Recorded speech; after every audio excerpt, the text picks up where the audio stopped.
Hey gang, happy Wednesday to you. Happy to be here with you, and I hope you guys are doing well. I know some of you are adjusting to this new normal. Some of you now are staying home for the first time and weren't the last couple of weeks, but are now. Some of you are worried about your jobs. Some of you are actually worried about being infected with the virus, and we're praying for you. Please let us know what you need. Just want to come to you with a little wisdom today, best we can. We're thinking about you. I know that this time is really chaotic. If you need help, let us know. If you need encouragement, post on the group me. Hey, how's everybody feeling right now? And you'll get all kinds of different replies. People are feeling chaotic and wild and like their world's been overturned. Some are feeling fairly healthy and like they've got a new outlook on life. But we're all in this together. So hang in there. I want to bring a couple book recommendations to you. We've talked a lot about prayer, and one of the books that's been very helpful to me in my prayer life, especially during this time, is a little book by Matthew Henry. It's called A Way to Pray. And what Henry does is he teaches us what it looks like to pray according to Scripture. So he'll have all kinds of different little situations in life that he'll be praying for, and one of them is affliction, suffering, when a famine or a pestilence has hit your land. He writes this a couple hundred years ago. And each time he prays, you'll notice that everything he prays sounds like Scripture.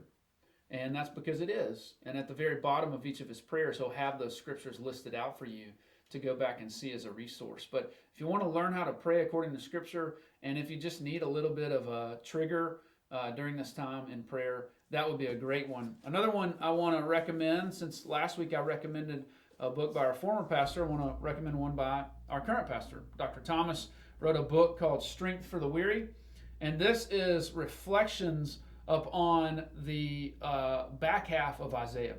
And the back half of Isaiah is prophecies by Isaiah about the time when Judah will be taken into captivity by Babylon. But it's prophecies of encouragement that God has not abandoned them in the midst of their suffering.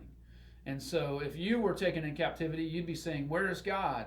How is he present? What's he doing in my life? How is he going to be faithful to his covenant promises to be my God and we his people if he's allowed us to go into Babylonian captivity by a foreign nation? And Isaiah answers those questions as God is present in the midst of weariness and hardship. And Dr. Thomas walks us through that in this book. It's fantastic, and it's an encouragement in the midst of our own weariness that we're probably all experiencing right now, whether you're experiencing real deep suffering through this process or just hardship and struggle or loneliness and isolation. This book could be a great encouragement to you. It's a short and easy read. The last one is a good one as we approach Easter. This is a book by Dr. Gabe Fleur. It just came out a couple months ago, and it's called Alive, How the Resurrection of Christ Changes Everything.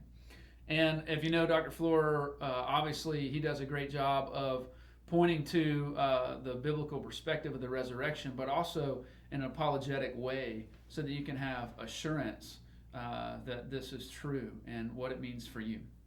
What a great book to think about. We're 2 weeks away, less than 2 weeks away from Easter, and you might want to pick this up and read it and think about it as you prepare your hearts for Easter. I know Easter is going to be a little bit different for us this year, and that makes some of us sad.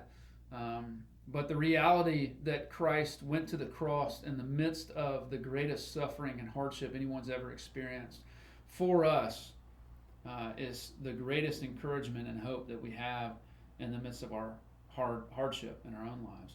Our worst case scenario right now in life is eternity with Jesus.